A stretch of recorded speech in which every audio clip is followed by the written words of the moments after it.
Hi అండి, ఎలా ఉన్నారు? హాయ్ బ్రో, బాగున్నారా? బాగున్నాను. చాలా హ్యాపీగా ఉన్నాను. మీకు కనిపిస్తున్నానా నేను క్లియర్ గా? ఎస్, కనబడుతున్నారండి. ఓకే. యా చాలా సేపటి నుంచి ట్రై చేస్తున్నాను మీకు. యా ఇప్పుడు కనబడింది, వెంటనే యాక్సెప్ట్ చేశాను. Okay okay. అంటే నేను తెలుగు సూపర్ హ్యూమన్స్ సబ్స్క్రైబర్స్ అందరికీ ఒక విషయం చెప్పాలనుకుంటున్నాను. Yeah sure. ఏంటంటే నేను ఇప్పుడు మీరు వెయిట్ లాస్ సంబంధించిన వీడియో పెట్టిన తర్వాత ఇప్పటిదాకా నేను నాన్ స్టాప్ గా ఇదే డైట్ లో కంటిన్యూ అవుతున్నాను.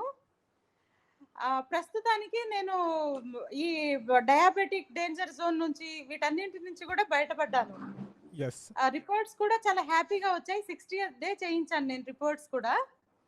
టెస్ట్లన్నీ చేయించాను. సి పెప్టైడ్ కావచ్చు, సి రియాక్టివ్ ప్రోటీన్ కావచ్చు, HbA1c ఇవన్నీ కూడా. సో ప్రస్తుతానికైతే చాలా హ్యాపీగా ఉన్నాను. కాకపోతే ఇంకా ఇంకొన్ని ఎలిమినేట్ చేయాల్సి ఉంది బాడీ నుంచి. ఈ మంత్ కూడా నేను ఇట్లాగే కంటిన్యూ చేద్దాం అనుకుంటున్నాను.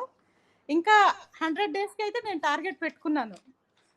యా సూపర్ అండి. మీరు అసలు మీకు ఆడియన్స్ మీకు ఒకటి చెప్పాలి ఏంటంటే, సో నాకు కూడా ఆ రిపోర్ట్స్ పంపించారు. ఒక మిరాకిల్ థింగ్ ఏమైందంటే, ఊహించుకోండి, ఎవ్వరు ఏమి ప్రోడక్ట్ వాడకుండా జస్ట్ ఫుడ్ ద్వారా, గుర్తుపెట్టుకోండి, జస్ట్ ఫుడ్ ద్వారా మనం మన హెల్త్ని రీకవర్ చేసుకోవచ్చు అని దానికి నస్రీన్ ఖాన్ గారు కూడా ఒక ఎగ్జాంపుల్ ఏంటంటే, ట్రైగ్లిసరైడ్స్ అనేది 615 ఉండింది పాత రిపోర్ట్లో. అంటే one of the highest value. అంతా మీరు చూసుండరు. అయితే ఇప్పుడు ఎంతో తెలుసా, జస్ట్ 60 డేస్ తర్వాత 170 ఎంతో అంత దగ్గరికి వచ్చేసింది. సో మీకు 179 ఉంది. యా, సో 179 మీకు అర్థమవుతుందా? Just food. మీరు ఏమైనా ప్రోడక్ట్స్ వాడారండి మధ్యలో? ఏమీ లేదు నథింగ్. నేను జస్ట్ ఘీ ఫస్ట్ లో కొంచెం ఒక 10-15 డేస్ కాస్త అనీజీగా అనిపించింది. ఆ తర్వాత ఘీకి అలవాటు పడిపోయాను నేను. స్టార్టింగ్ లో కొంచెం మజ్జిగతో 2 వారాల వరకు మజ్జిగతో ఉప్పు తీసుకోవడానికి ట్రై చేశాను. కానీ నాకు ఆ మజ్జిగ కూడా ఎందుకులే, మీరు అన్నారు కొంచెం పెరుగు అవి తగ్గించండి అని. సో అది కూడా తీసేసి జస్ట్ ఊరికే సాల్ట్ నోట్లో వేసుకోవడం, వాటర్ తాగడము ఇట్లా చేసుకుంటూ వచ్చాను. ఘీ తోటే ఎక్కువ వంటలు చేసుకున్నాను. ఇంకొకటి, అది ఆనియన్స్ వాడకుండా ఉండడము, ఏ కూరగాయలు వాడలేదు నేను. ఈవెన్ కరివేపాకు, కొత్తిమీర ఇలాంటివి కూడా నేను గార్నిషింగ్ కి దానికోసం కూడా వాడలేదు. ప్లెయిన్ గా జస్ట్ ఒక మీట్, ఘీ, ఉప్పు, కారం, అంతే.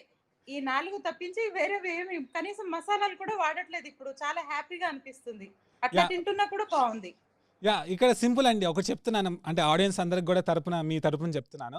ఒకటి గుర్తుపెట్టుకోవాల్సింది ఏంటంటే, నాకు మామూలుగా బ్లడ్ రిపోర్ట్స్ పంపిస్తే సి రియాక్టివ్ ప్రోటీన్ అనే ఒకటి టెస్టింగ్ కూడా చేయించారు. ఏంటంటే మన బాడీ ఇన్ఫ్లమేషన్ లెవెల్స్, దాని తర్వాత ఇలా ఆటో ఇమ్యూనిటీ ఏమైనా ఉందా, ఏమైనా ప్రాబ్లం ఉందా అన్నీ చెప్పేది అది. సో అది నార్మల్ రేంజెస్లో ఉంది. ప్లస్ మోస్ట్ ఇంపార్టెంట్ ఏంటంటే, సి పెప్టైడ్ టెస్ట్ చేయించుకున్నారు. కావాలని చెప్పాను, ఎందుకంటే చాలామంది HbA1cకే ఫైనల్ అనుకుంటారు. కానీ సి పెప్టైడ్ టెస్ట్ అంటే ఏంటంటే, మనకి ఇన్సులిన్ క్రియేట్ అవుతున్న ప్రతిసారి సి పెప్టైడ్ అనేది ఒకటి క్రియేట్ అవుతుంది. సో మన ఇన్సులిన్ లెవెల్స్, మన అసలు రియల్గా ఇన్సులిన్ రెసిస్టెంటా, అంటే మన డయాబెటిక్కా కాదా అని చెప్పే దాంట్లో నెంబర్ 1 థింగ్ వచ్చి సి పెప్టైడ్. అయితే ఆ సి పెప్టైడ్ అనేది పర్ఫెక్ట్ రేంజ్లో ఉంది. మీకు చూస్తే మీకు కూడా అర్థమై ఉంటుంది ఆ బ్లడ్ రిపోర్ట్లో. సో రేంజెస్ మధ్యలో ఉంది అసలు. అక్కడికి అంటే మీనింగ్ ఏంటంటే, మీ డయాబెటిక్ కండిషన్స్ ఏమైనా ఉన్నా కంప్లీట్గా రివర్స్ చేసేసుకున్నట్టు. అదే మీరు నెక్స్ట్ ఒక 100 డేస్ తర్వాత ఇప్పుడు వెళ్తా అన్నారు కదా, ఆ 100 డేస్ తర్వాత రిపోర్ట్ చూసుకుంటే HbA1c కూడా మీది 6 లోపల వచ్చేస్తుంది. సో యా, మీరు లిటరలీ ఇంపాసిబుల్ థింగ్ చేశారు వేరే వాళ్ళ ప్రకారం. నాకు ఆర్థో ప్రాబ్లమ్ కూడా చాలా వరకు జాయింట్ పెయిన్స్ అవి ఇవి ఉండేవి. ఇంకా నిన్నటి నుంచి బ్రో చాలా వరకు ఆ చిన్న చిన్న జాయింట్స్ లో కూడా పెయిన్స్ లేక ఇంకా ఎనర్జెటిక్ గా కనిపిస్తున్నాను. ఈ 2 డేస్ నుంచి కూడా కొంచెం హ్యాపీనెస్ కూడా మిక్స్ అయింది అనుకోండి. బాగున్నాను. ఇప్పుడు మా వారికి సంబంధించిన విషయాలు కొన్ని మీతో చెప్తారట, ఒక్కసారి వింటారా? యా ష్యూర్ అండి. యా, హాయ్ బ్రో, బాగున్నారండి? Fine thank you so much. మా వైఫ్ కి మంచి హెల్ప్ చేశారు మీరు. ఆమె ఎప్పటి నుంచి సఫర్ అవుతుంది. అంటే ఒకటే అండి, మనం ఎవరు హెల్ప్ చేయము, అంటే మనం జస్ట్ ఇన్ఫర్మేషన్ ఇస్తే వాళ్ళు హెల్ప్ చేసుకున్నారు. సో కంగ్రాచులేషన్స్ మీ వైఫ్ కే చెప్పాలి. చాలా ప్రయత్నాలు చేసింది. మీ ఒక విషయంలో మాత్రమే ఒక చాలా హ్యాపీ ఫీల్, రిజల్ట్ వచ్చింది, ఆమెకు హ్యాపీ ఫీల్ అవుతుంది.